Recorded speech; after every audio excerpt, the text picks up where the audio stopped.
How to delete all data on iPhone before selling. In this video, I'm going to show you how to factory reset your iPhone so that then you can sell it or give it away. So this means we're going to remove your Apple ID account, turn off any location sharing, remove your Apple Wallet, and all your data from your iPhone so that then you can sell it or get rid of it.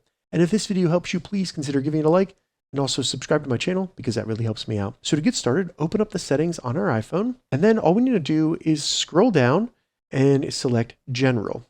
Once in General, scroll down all the way to the bottom and select Transfer or Reset iPhone. Once in here, select Erase All Content and Settings. And then in here, it'll tell you what will be erased. So it's going to remove all your apps and data from your phone, your Apple ID accounts, and then your Find My location sharing will no longer be locked to your iPhone. So basically, after this, it will be able to be sold.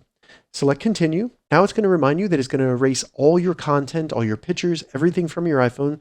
So just make sure you're fine with that. Select Erase. You'll then need to enter your passcode for your iPhone. Once you enter your password, it may perform a quick backup of the data on your iPhone. So let it go through that process if you want to. You can also skip it if you'd like.